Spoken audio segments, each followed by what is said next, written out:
lecture that is sponsored by the Department of Comparative Literature along with the Center for Global Studies. And I'm going to quickly pass the hat to Alan Stokel, who is sponsoring today's visitor. So it's much pleasure to give me to welcome David Cunningham here. I will give Alan the honors of actually doing the formal introduction. So here's Alan Stokel. Thank you, Jonathan.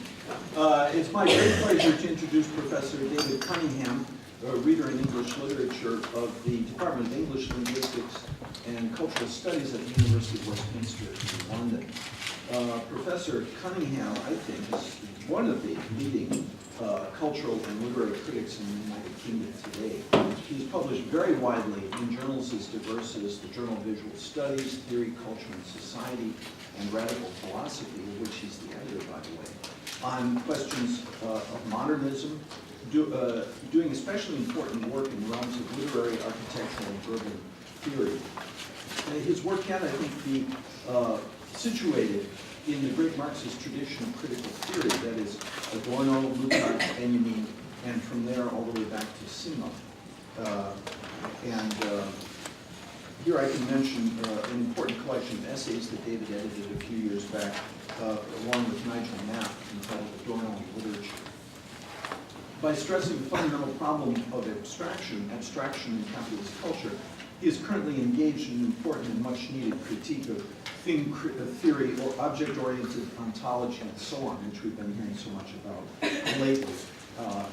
I'd also like to mention a book I'm especially looking forward to that David has co-authored with Libero Andreotti, Peggy Deemer, and Eric Swingadow, entitled Dialogues on Architecture and the Left, which is due out early next year. Thank you, Alan.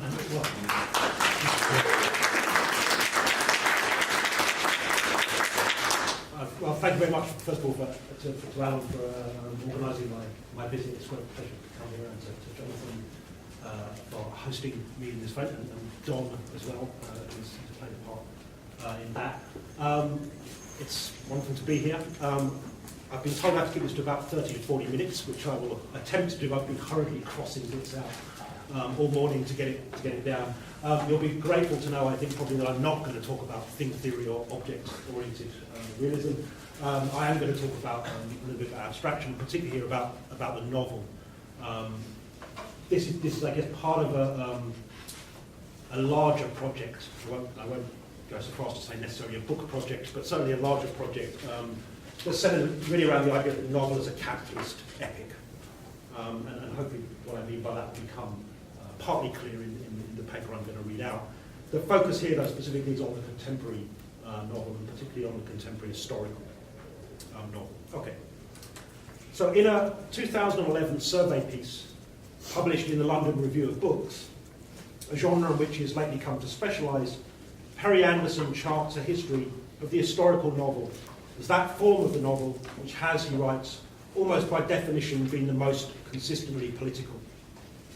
Essentially an extension of an occasional critical engagement with the work of George Lukács and Frederick Jameson, Anderson's article tracks, as its title, From Progress to Catastrophe, suggests, the genre's development from early 19th century narratives of bourgeois triumphalism and the emergence of modern nationhood to what he calls the ravages of empire and of impending or consummated catastrophe in the second half of the 20th century. What later forms of the historical novel, from Marquez to Doctorow or Pynchon, come to transcribe, Anderson argues, quote, essentially is an experience of defeat. Such an account has its roots in Lukács's 1937 study, The Historical Novel, taking from it a conception of the genre as that which works above all to narrate the past as the necessary prehistory of the present, and thus to constitute a properly totalising form devoted to the representation of historical transformation. As Anderson rightly notes, in this way Lukács's account lays the groundwork not only for a generic theorisation of the historical novel, but also for his later theorisation of the political significance of the great realist novel of the 19th century in general. And just as crucially, one might add, legitimises Lukács's entirely new claim in contrast to the melancholic position elaborated in his earlier theory of the novel, written around 1914 to 15, that one may indeed identify in Sir Walter Scott's fiction the emergence of a properly modern epic form. This shift is crucial in Lukács. In Lukács's early work, in some ways still his most influential and famous work, there's a profound denial of the idea that there can be such a thing as a modern epic. Modernity simply doesn't allow for epic forms. In the 30s, partly by virtue of having become a communist in the meantime, Lukács changes his mind, particularly the historical novel, Walter Scott's innovation, as he sees it in the historical novel, becomes exemplary of this modern epic form. Setting out in this way then from an explicitly Lukácsian reading of Scott's Waverley as a novelistic, quote, affirmation of human progress, Anderson's account provides what is consequently a largely plausible narration of the changing politics of the historical novel's attempts to give form to its own presence prehistory. From its early 19th century embodiment of bourgeois universalism and national imagined community to its crisis post-1848, through finally to its ultimate reappearance in the expression, often distorted and fantastical, Anderson observes, of the thwarted hopes of the present. A Benjaminian conception of the present's prehistory as a catastrophic piling of wreckage upon wreckage, in which progress comes to be represented, above all, as catastrophe itself. So, I think up to a point, plausibly, Anderson's argument is that the trajectory of the historical novel starts in this affirmation of progress in relation to the nation and bourgeois class, and ends in this catastrophic narration of wreckage upon wreckage and of an experience of defeat, specifically of the left's defeat. Yet convincing as this may be, up to a point at least, it is also noticeable that apart from one brief reference to Jameson's account of the contemporary as, quote, an age that has forgotten how to think historically, Anderson largely passes over what is so central to the accounts of both Lukács and Jameson themselves. That is, the developing political and formal problem of historiography, the writing of history as such.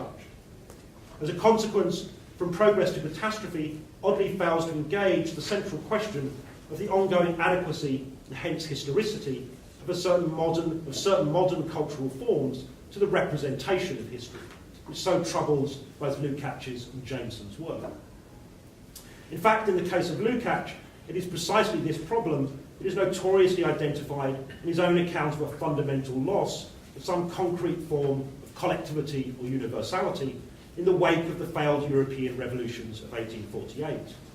Hence the novel's turn from Scott's or Balzac's epic we, first person plural, to the individual I of critical realism and modernism, and thus towards an interiority which Lukács writes transforms history in the collective singular into little more than mere background for the examination of a series of purely individual forms and purely private fates.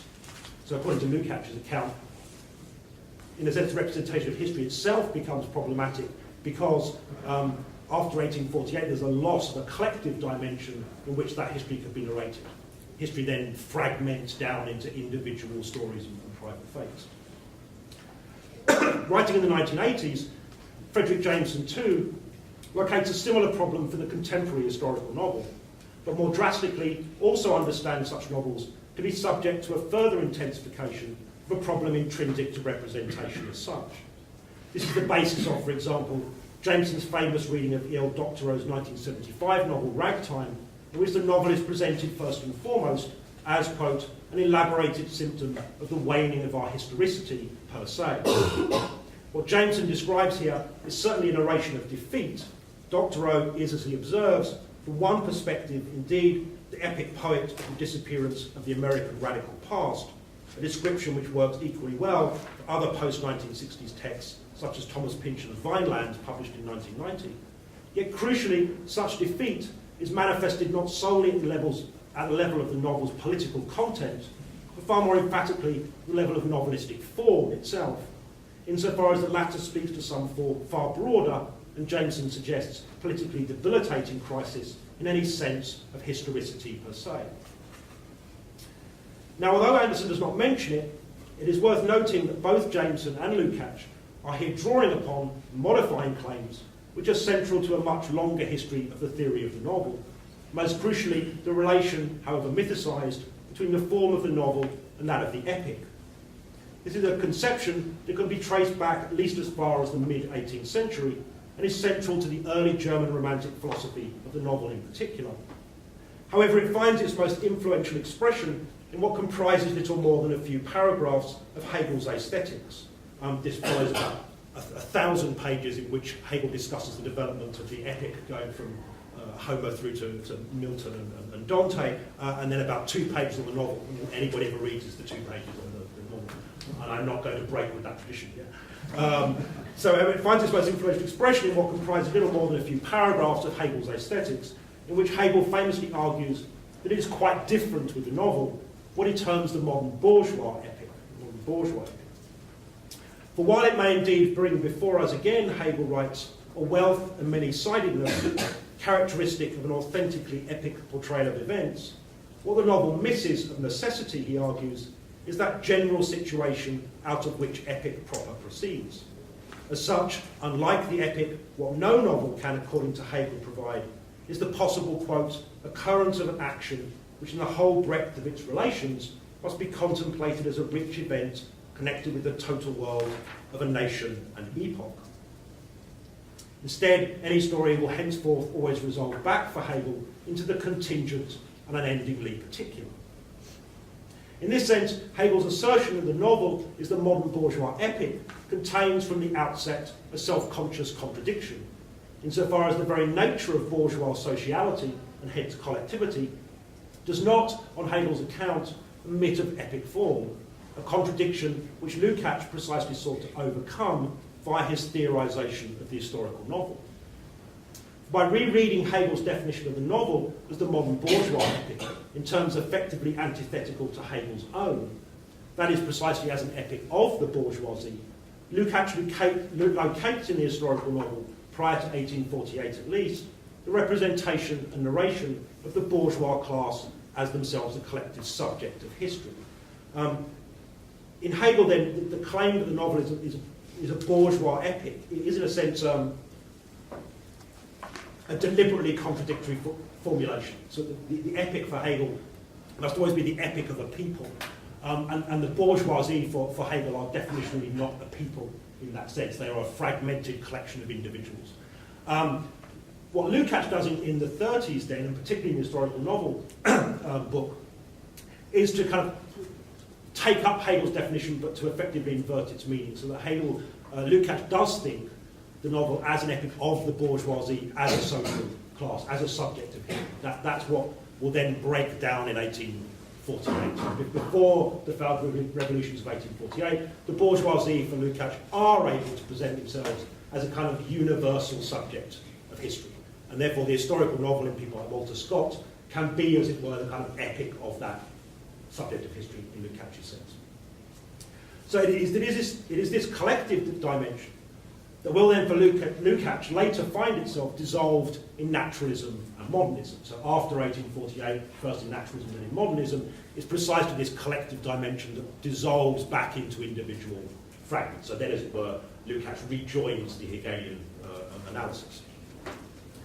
As such, it is worth noting the degree to which Jameson's own description of what he calls famously the cultural logic of late capitalism continues to build upon Lukács' analysis in this respect. Hence, for example, Jameson argues in Late Capitalism it is, quote, what was once in the historical novel, as Lukács defined it, the organic genealogy of the bourgeois collective project, what is still, for the redemptive historiography of an E.P. Thompson or of American oral history, the retrospective dimension indispensable to any vital reorientation of our collective future, that has today become, Jameson concludes, a vast collection of images, a multitudinous photographic simulation, end quote. From this perspective, what Jameson describes in his most recent return to the historical novel in the final chapter of Antinomies of Realism as the, quote, formal problem of narrating the collective, just is the problem of historiography then, insofar as this dimension of collectivity, which Jameson writes, marks the drama of the incorporation of individual characters into a greater totality, can alone, he argues, certify the presence of history as such. It is also worth observing that if the waning of historicity that effectively undermines the historical novel here would thus still appear largely to turn on the growing difficulty of assuming some actual collective sense of history, this very loss is, from another point of view, a function of a rather different perspective generated by a greater totality or universality that would seem to frame the present and its prehistory today. In this sense, there is an interesting but peculiarly unregistered resonance with a similar problematic of representation as it appears in a reading of Marx in a number of Jameson's own recent books representing capital.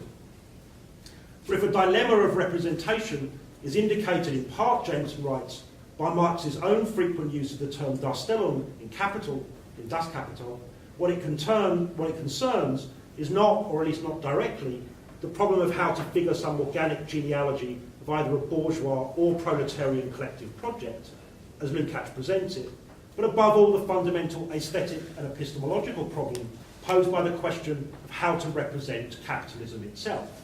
So there was the problem shifts from the problem of how to represent the collectivity of the bourgeois subject of history, as is up to 1848 for Lukács, or some future sense of the proletariat, the working class as subject of history, to the problem of the representation of capitalism itself as an odd kind of collectivity. This is essentially what I want to discuss in the rest of the paper.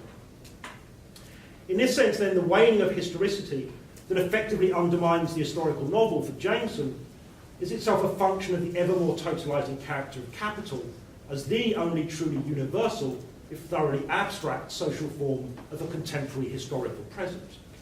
Historically, such a problem of representation is not, that is to say, merely a consequence of the fact that, as Neil Larson has pointed out, it is inescapably clear that, quote, the standpoint of the proletariat simply could not and cannot sustain the historico-philosophical weight that Lukács had placed upon it, end quote. It is also a function of the fact that if there is anything like a subject of history in Marx's Capital itself, it is in fact more obviously self-valorising capital. To the degree, therefore, that in the epic forms of both the historical novel and classic realism, each narrative detail is significant, as Lukács argues, precisely to the extent that it expresses the dialectic between man as individual and man as social being, or as collective being. It is less a residual or emergent class consciousness, as it is the actual or real abstraction of what Marx calls that self-moving substance, which is subject, in the shape of money or capital, that constitutes the most real in the sense of being the most determinative and universal social being of modernity. From the perspective of our own historical present, and what would thus seem its necessary prehistory, it is this that would seem then to undo the central collectivities of nation or people that were the chief protagonists or subject of history in Lukács' own privileged examples of Scott, Fenimore Cooper or Manzoni within the historical novel, to the extent that as self-moving substance, such a subject manifestly no longer corresponds to the competing capitals of territorialised nation-states today. There's a whole side argument here that really ought to be inserted for about, but it would take me about another 20 minutes, so I'm not inserting it, which is a certain reading of Capital, which is to say that one of the problems in Marx's Capital is that in some ways, in those last texts of Marx's career, last theoretical texts of Marx's career, the kind of equivalent to something like the subject with a capital S in Hegel moves from class, from the proletariat as successor to the bourgeoisie, in some sense to capital itself. And telling me at one point, Marx describes capital itself in those terms that I've just described, that self-moving substance which is subject. Now, of course, Marx doesn't mean by that capital itself is really a subject in a kind of human, collective, communal sense, but that in a sense the very nature of capitalism is that it's capital itself that comes to assume in a kind of inhuman form that position. So part of what I'm suggesting is the problem in Lukács' account, or for the fate, as it were, of Lukács' account, is in the absence of those other class models that are subject of history, it is the problem of capital itself as a subject of history that comes to occupy that kind of position. Okay, so the result is at any rate not only a relative denationalisation of economic or political power, but an apparent lack as a consequence of any properly social embodiment of the logics of, say, globalisation that could present itself as remotely equivalent to the collectivity of the nation's imagined community. Since its phantasmatic, but in a sense very real subjectivity is precisely only that of a transnationally mobile capital itself. In other words, if once one moves from the nation to the global, and again I bracket off all the issues surrounding that move, the very evident problem becomes that the only subject that would occupy a space of universality equivalent to the global would be again capital itself. So this kind of inhuman collectivity of capital is the only subject-like form that occupies that possible position. Okay. So my question is then, what does this mean for a reading of the political possibilities of the historical novel, and for its own apparent historical trajectory from what Anderson describes as the narration of progress to the narration of defeat today? Of course, the use of the term epic to describe various post-1960s forms of the novel is not unusual, from the novels of the Latin American boom to canonical North American figures, including Doctorow, DeLillo, and Pynchon, to the recent new Italian epic led by the authorial collective Wu Ming. At the same time, just as importantly, an epic's scope and scale is figured frequently enough in the imagery characteristic of such novels themselves. Pynchon is, as always, exemplary, as in the everywhere and anything that constitutes, everywhere and everything that constitutes the East India Company in his 1997 novel Mason and Dixon, with its promise of a world that is to come in which all boundaries shall be erased. Or one could cite, for example, that direct invocation of the past as prehistory of the present, to be found in one scene in Wu Ming's 2007 novel Manitowana, set during the period of the American War of Independence, in which the character Philip has a vision, a London as big as the world, a single vast excrescence. If such retroactively prophetic moments as these attest therefore to a certain necessary anachronism, as Lukács would have termed it, there can be no doubt that a narration of defeat does indeed play a central role in this, from the Native Americans of Manitowana or the millenarian communists of Wu Ming's earlier Q, written under the multiple pseudonym Luther Blissett, to Pynchon's turn-of-the-century anarchists in Against the Day, to the radical Puritan revolutionaries of Neil Stephenson's remarkable Baroque cycle, published between 2003 and 2004.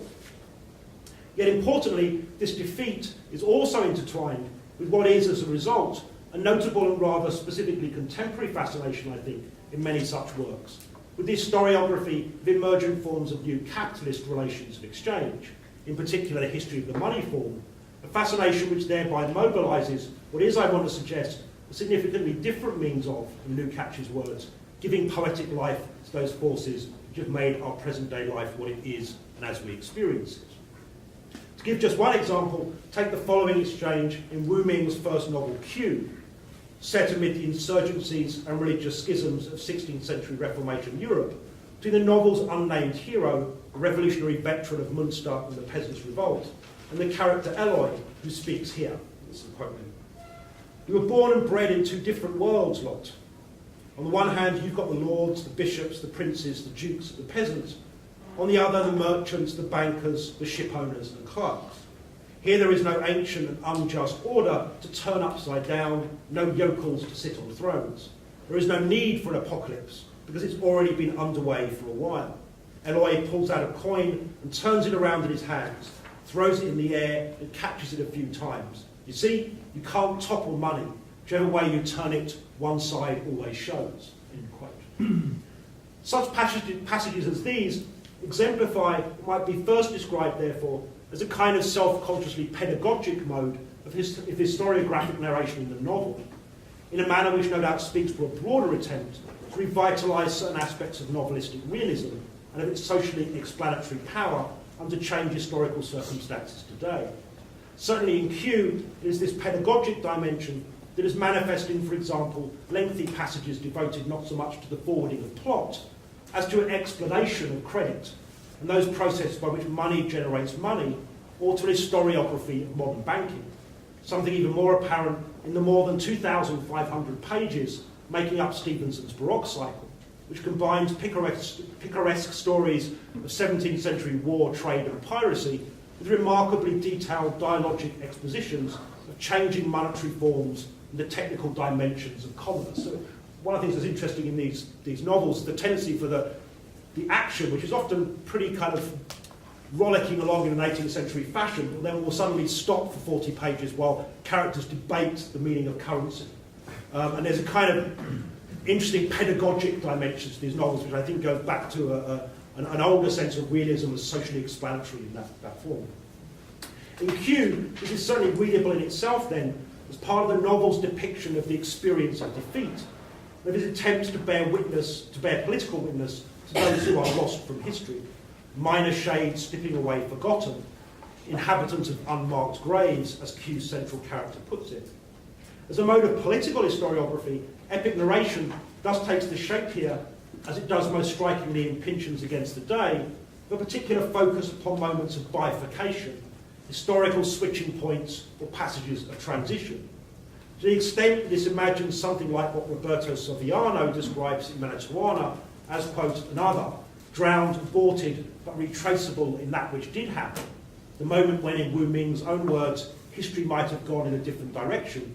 It can thus certainly also be read as conjuring up one, so to speak, speculative or mythopoetic response to what Jameson identifies as those problems posed by a certain effacement of any really existing collective project of the present.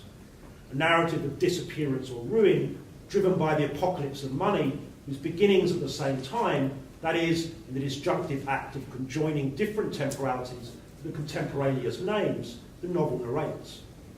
From this perspective, part of what such historical narrations of modernity precisely narrate is the changing forms by which the inhuman connectivity of capital is pitted against a progressively dissolving or indeed phantasmatic revolutionary horizon, some alternate communist or anarchist we, like the Garçons de 71 balloonists who choose to fly on in Against the Day, leaving the world behind after the failure of the Paris Commune. What this seems to culminate in is the postulation that Against the Day is itself, like many of these other novels, to be read historiographically as a kind of novelistic paramorphoscope. It's one of Pynchon's own coinages.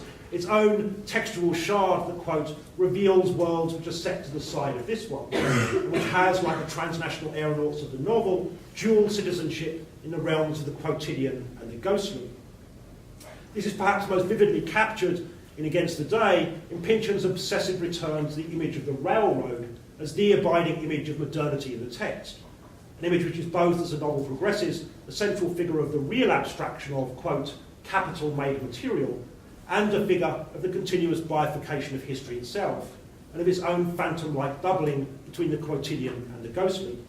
History as, in the words of one character, quote, a changing railway depot with thousands of gates disposed radially in all dimensions, leading to tracks of departure to all manner of alternate histories, end quote. One of the most brilliant formal devices in Pynchon's Against the Day, which is a long way written through a history of literary genres, is to use those literary genres as, in a sense, a way of narrating the kind of closing down of those radial railway lines. So it begins with kind of boys' adventure stories and scientific romance, and then it moves through the Western and a kind of harder science fiction, and it ends essentially with kind of hard-boiled detective fiction and film noir. So in the early genres, there are these multiple sense of possibility in our world, and it ends with a kind of a sober realism of the quotidian. So the kind of this quotidian and ghostly, the ghostly side gradually becomes more and more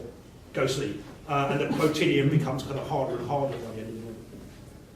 What Pynchon invokes as some invisible narrative occupying the passage of the day seems in this way to take on a rather more specific political dimension by virtue of its complex relationship to the Lucasian form of the historical novel itself as a necessary prehistory of the present, and in particular to the ways in which this has come to be framed in our own historical present by a certain broader crisis in political subjectivity and collective form of being. The loss, that is, of the very possibility of constituting horizons of expectation of a collective we. As prehistory of our present, the phantom collectives that shimmer in the backgrounds of Pynchon's or Wu Ming's historical fictions are, from this perspective then, always and only ever effective placeholders for what is precisely the missing political collectivity of a globally transnational space, a space which is today both generated and negated by the social relations of capital itself. However, crucially far from offering this up then as some consoling vision of redemption reimagining defeat as success in some literal counterfactual history, or uchronic what if, novels such as Against the Day, Manitowana, or Stevenson's Baroque Cycle work through, in both the straightforward and quasi-psychoanalytic sense, the forms of what Jameson describes as those reified images making up the contemporary historiography of that which did happen. It's part of the point, of course, of Pynchon's play with this history of literary genres. Historiographically, this appears less concerned as a result to imagine history otherwise, strictly speaking, in the manner of, say, Philip K. Dick's The Man in the High Castle, than to identify within our present's own prehistory the various more or less occluded points which collective past, quote, hopes corroded to fragments, so as precisely to inform an historical understanding of the emergent sociality of contemporary capitalist modernity itself. In this sense, such novels as Q or Against the Day may be said crucially to have to combine with their narration of defeat, or indeed generate from it, their own phantom double, an all too real spectre which appears in something like a novelistically compelling plotting of the emergence of what is a kind of epic, if inhuman, subject in itself. What is thus, for example, described by Eloy in Luther Blissett Q as that apocalypse which has already been underway for a while, is accorded in the millenarian imagery of the novel's historical setting, an increasingly autonomous character as a kind of historical agent in its own right. The modern Antichrist embodied in the shape of that money in the purses that pass from hand to hand around the world, where progressively, as the novel develops across the period that it represents, the lives of whole countries and populations revolve around commerce. Everything, as Q concludes, depends on money. Similarly, in Pynchon's Against the Day, the novel's almost overwhelming epic sprawl is itself imminently mediated by its attempts to represent, first and foremost, the dynamics of capital's own movements, and, not without some comedy, the movements of people, ideas and technology that follow from it. If history emerges from geography, as one of the novel's several scientist characters remarks, tellingly such movements, exemplified by the capital-led spread of the railroad, appear from the aerial and epic perspective of the chums of chance to obey, quote, their own necessity, interconnections, places chosen and bypassed, centres and radiations therefrom, end quote. Such animistic depictions are not, it goes without saying, unusual in the history of attempts to represent capital made material, from Adam Smith's Invisible Hand to Keynes's Animal Spirits to Marx's famous chapter on the fetish character of commodities. But they take on a more particular formal significance here, in serving to articulate the very dilemmas of representation and narration that the novel itself thus poses, not least to its own characters, as well as to us as readers. I'll talk about this here. One of the interesting things in a lot of these novels is the kind of formal role that incomprehension plays. A lot of the novels are populated by characters who simply do not know what's going on. And a lot of the action is tied around the incapacity of these characters to comprehend the ways in which the world is changing. In a sense, in a rather traditional way, that allows us as readers to follow through that kind of incomprehension, as well as making it a kind of formal device in some sense of the novels. The novels, at a formal level as well as the level of content, become about a certain incomprehensibility, which I'm suggesting is ultimately defined by the horizon of capital, the incomprehensibility of capital as subject in that sense. Okay, let me then move towards some kind of conclusion, in inverted commas here. Writing on Balzac in a lecture from the 1950s, Adorno argues that one way in which the development of the urban realist novel may be read is as depicting in its ironic repetition of what he calls epic wholeness and collective fate, the, quote, superior power of social and especially economic interests over private psychology. In this way, the novel necessarily struggles, Adorno suggests, with the problem of how, quote, to conjure up in perceptible form a society that has become abstract. The problem of how to conjure up in perceptible form a society that has become abstract. Similarly, when it comes to the historical novel of the contemporary, we might say that the dilemma of representation becomes one of how to render perceptible a society in the process of becoming abstract. the invisible taking on substance in the universalization of exchange relations. So part of that in comprehension is the way in which it deals with the narration of the process of society becoming abstract. What appears in narration as a move from concrete, immediate social relations to increasingly abstract social relations, and the difficulty of grasping the sociality of those abstract relations in the normal. This is a process in which the increasingly challenging problem of narration's very capacity to deal with the doubleness of what, in Against the Day, is described as the structure of, quote, hells wrapped in public silence every place, a legion of invisible on one side of the account book, money's own unspoken, that leads back, quote, to rubber and ivory and fever and African misery on the other side of the world, must itself become part of that history in the collective singular which it narrates. In this way, the historiographic difficulties posed by capitalism come themselves to be foregrounded precisely as issues of narrative form. For while capital may act like a subject, as Marx suggests, it does so only in an objective and in human form, which is that of the universalizing abstraction of the social relations of exchange themselves.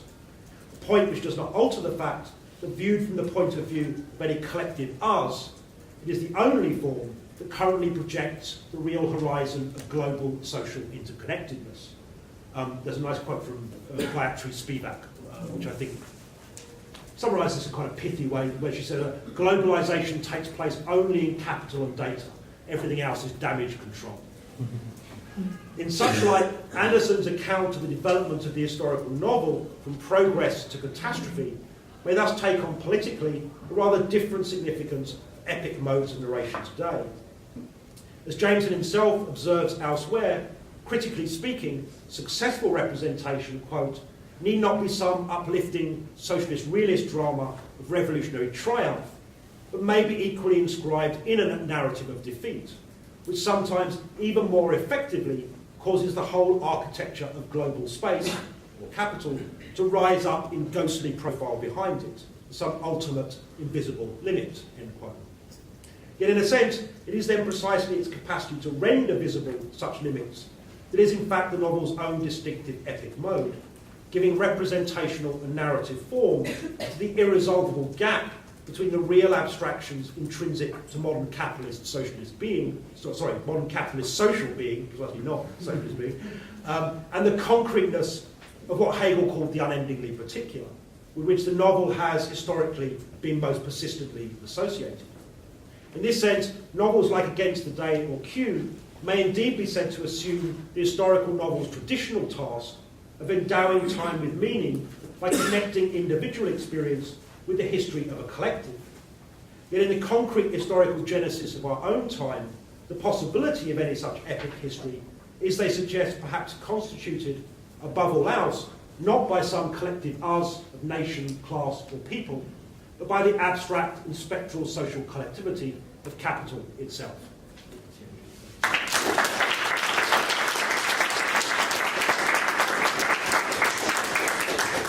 I think we have time for some questions, don't we, John? Yes, we do. Before we go to questions, I wanted to mention something I brilliantly forgot when I introduced David, that his visit is sponsored by the Department of Comp Lit, Department of French, Department of Philosophy, Department of Architecture, Agriculture, yes, and the Institute for the Arts and Humanities.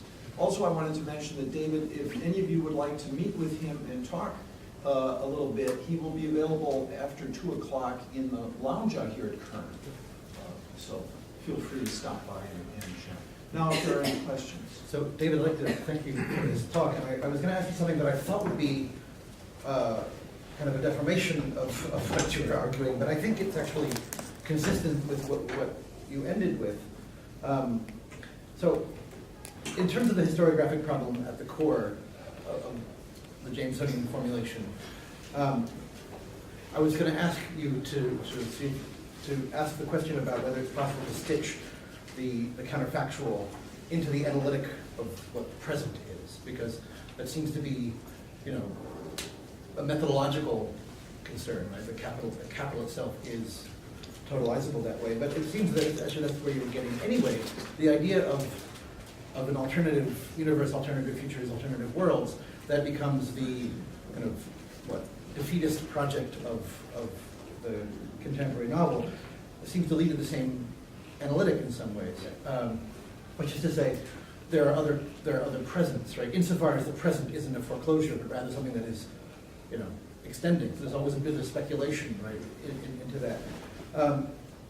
And I think that one can find alternative genealogies of the novel that suggest that retro-speculation comes into play, right? So I'm a big fan of Karl Chopek's The War with the Newts, for example, which is a moment, right, where it's a kind of, it's a novel where capitalism surpasses itself into global sort of apocalypse, right? Where it's no longer recognizably capitalism, even though that's the main causal agent in everything that happens. So I'm wondering if we just bring your conclusion into the foreground of the piece methodologically, is there a sense in which the optic here is essentially, I'm going to reduce this terribly, but the novel becomes, right, the optic by which the present is no longer singular, right? I mean, that's sort of the idea, and it's no longer the present is no longer consistent with itself, right? If we say, because again, there's a present that is the present of global capitalism, liquid capitalism, whatever you want to call it, and then there's I would say it might be possible, and I'm asking you if it is possible to say that there is a present that is, again, brought to us by capitalism, which is the other present of we're all going to drown.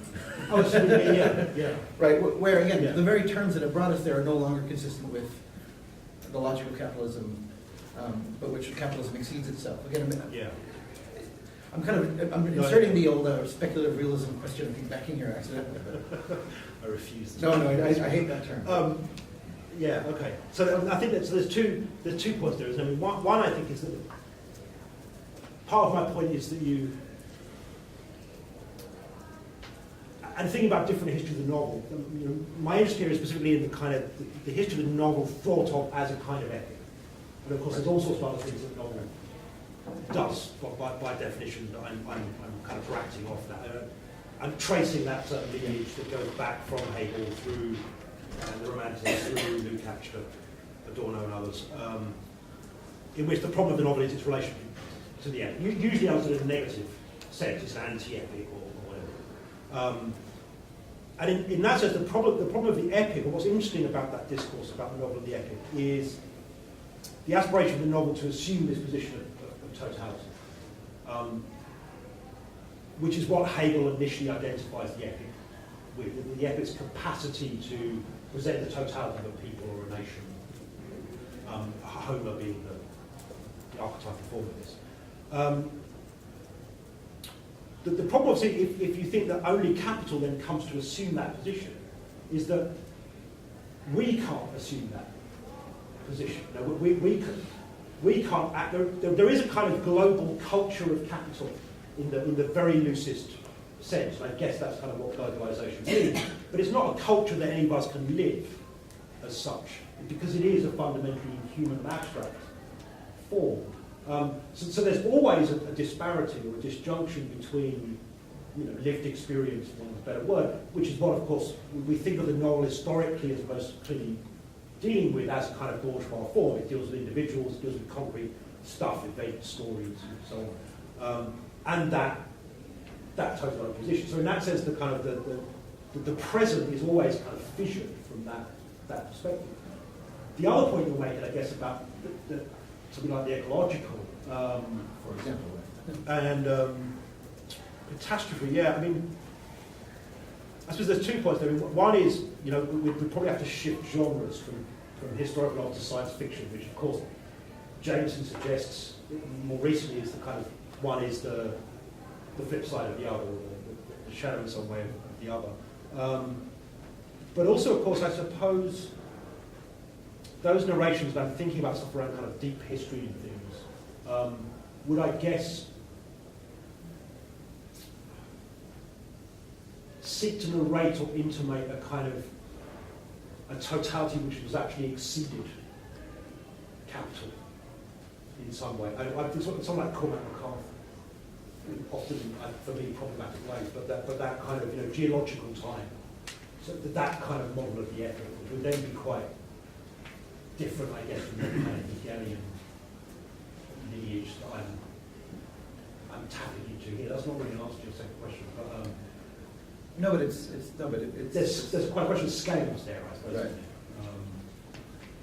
Right. I'm presuming capital is the ultimate scale, but of course one could counter that by saying no, there is a higher scale, which is something like deep historical time, and that's what something like, I don't know, Cormac McCarthy's Blood Meridian is invoking in some kind of epic form. It will be very different then from picture and so on. I guess I'm just excusing my not dealing with that there. but it's again, I won't monopolize, but it's.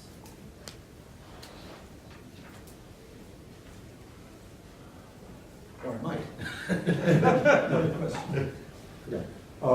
Well, you can continue that question if you'd like, but I was interested in Pynchon and this idea of the apocalypse that's been relocated at the level of the detail, and sort of thinking of gene splicing, literarily speaking, where the needle goes into the cell and rearranges what it is that deals in an organic way with everything around it. But also to include something like advertising that appears on your Gmail account. Since you mentioned kayak in August, in October you find that you're still being shown kayaks. So that kind of gene splicing.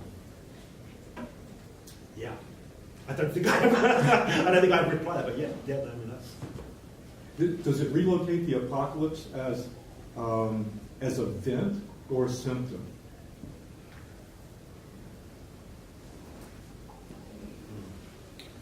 Well, I think the passage that I've taken the term apocalypse from there in Q is, in a sense, part of what the novel is narrating is a move from a kind of religious context, within which really the first half of the novel is concerned, where apocalypse is understood in its properly kind of religious sense, here through a kind of millenarian communism, to the use of the apocalypse, of the image of apocalypse by the character to describe money. The money is the apocalypse in that sense. So it's not event. I'm not sure it's symptom. I've written something else elsewhere about this, about specific. Maybe this connects back to Jonathan's question about kind of capitalist or ideas of capitalist apocalypse that.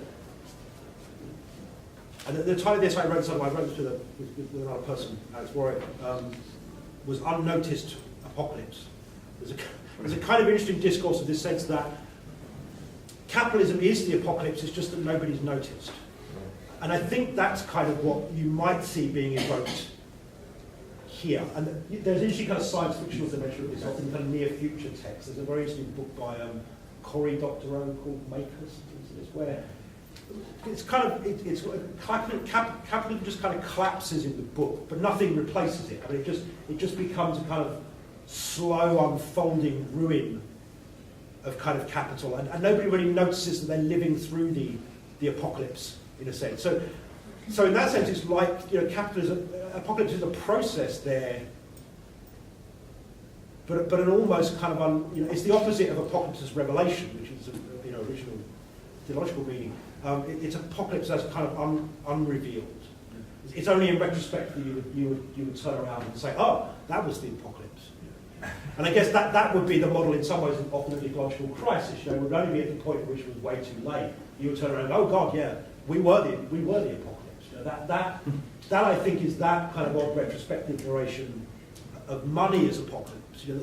The money in Q is the form that is in fact doing all the things that apocalypse is said to do. It's ripping apart social relations and communities and tradition. All the things that Marx famously lists in the Communist Manifesto in all the solid melts into air passage. Itself a kind of very apocalyptic image in a way. But nobody recognises it as apocalypse because it's not event. Yeah, because it's not event. Because precisely we think the apocalypse is the punctual event. The bomb goes off, the God descends, the last day of judgment. You know, in some ways, of course, that is in some ways the problem partly of the left narrations of this, particularly in the kind of revolutionary tradition of leftism, in which its faith is in the great day, you know, the revolutionary moment where the Winter Palace will be stormed and everything changes. But the model of apocalypse here is very different. It's this kind of unnoticed process of accretion or a kind of accumulation. So I read Rem Koolhaas's essay "Junk Space." Something like that, you know, without noticing it, the world just kind of turns into junk space around you, and then you suddenly look around and go, oh yeah, it's junk space. Sorry, Chris? Yeah, David, so 2 questions, and I'll keep them quick. And there are about 2 sort of what I see as linchpins in your construction of the history of the historical novel. The first has to do with your use of the term universality, which seems to me as much Lukács as Hegel, and specifically, your understanding of universality seems to hinge upon an extensive understanding of it. That is to say, it understands universality as spatial totality in geographic terms, which wasn't necessarily Hegel's understanding of it, right? Because Hegel made room for an intensive universality that wouldn't. And I'm just wondering if you might speak to the necessity of that extensive conception of universality in your understanding of the historical novel. The other question, and this is maybe a bit more of the gambit, is you're hinging the vitality of the historical novel in opposition to something abstract or inhuman that capitalism gets defined as, which again predicated upon a certain Lukácsian critique of reification. What do you do then with contemporary work on abstraction and Marxist critical discourse? I'm thinking of the people that are coming out of Sumritel, right? Alberto Toscano, who I'm sure you're familiar with his work, who are complicating a kind of one-dimensional understanding of abstraction that would enable that to be the case. Because it seems to me that part of the work you're asking the historical novel to do is to concretize the abstraction that is capitalism. But if abstraction itself is understood to be manifold or understood to be, in fact, contradictory as a term, then what do we do with that? How do we factor that into our account of the historical novel? Okay, let me tell you the second one first, which maybe implied the first one. I've expressed myself wrongly if it appears that what I'm saying is a version of abstraction in that kind of Lukácsian model of reification. And that actually what I'm proposing is would be far closer to Son Rettel's account of it, although I'm coming at it more via Adorno than Son Rettel. The two are very close in some respects. This is absolutely about real abstraction, or actual abstraction. That's what makes capital universal in the ways in which it is. There's still a problem, though, in a sense that a real abstraction is still an abstraction, in the sense that it's real, in the sense that it is the real form and basis of social relations. But it's not material. You know, it's part of a materialism of thinking about social form, but it is itself an actual idealism of some kind. So you can't see it or smell it or touch it. You know, Marx's point about the commodity is both sensible and suprasensible at the same time is precisely that dilemma. So in that sense, I think yes, the novel is caught in the problem of having to concretize abstraction. But in that precise sense, not so as to somehow show that abstraction is not in fact real, and underneath it there's wonderfully vital real life and immediacy and concrete experience and so on. That not at all what I'm saying, or at least it's the tension between those ideas and the reality of abstraction that concerns me. But certainly in the sense that it has to give some kind of concrete sensuous form to abstraction, which is an inherently paradoxical procedure. Since as abstraction, as real abstraction, it isn't sensuous. You can't touch and see and feel capital. You can touch and see and feel its avatars, in some sense, but you can't see it. So in a way, I think you could do a much longer history of the novel, but also modern art more generally as dealing with that dilemma of how do you give sensuous form to something which has no sensuous form. Does that make sense? On the universality question, yeah, I mean, you're right, and I just kind of swizzed over it because it's a complicated question in a way. I mean, yeah, I suppose I'm taking a convenient route from the extensive definition of totality as a way of thinking about the intersection of this with ideas of globalization and capital as a kind of global planetary form. Because in a way, conveniently, that allows me to counterpose it to the identification of the novel with the nation. But you're right in the sense that that would not necessarily be the only definition of totality available there. Although, I mean, certainly, of course, Lukács would not have seen other modes of totality as available to the novel either. So I suppose I might try to rescue myself from getting into the problems of that by suggesting that it wouldn't make any difference. Because it would still be a problem on that. I suppose to tip my hand a little bit, I can imagine another reading that wouldn't be contradictory but supplementary to your own of both Wu Ming's fictions and Thomas Pynchon's fictions, where one would have to add a third term to your two terms, which is to say the term of the unaccounted for in unmarked graves, on the one hand, on the other hand, the threshold of emergent form of capital.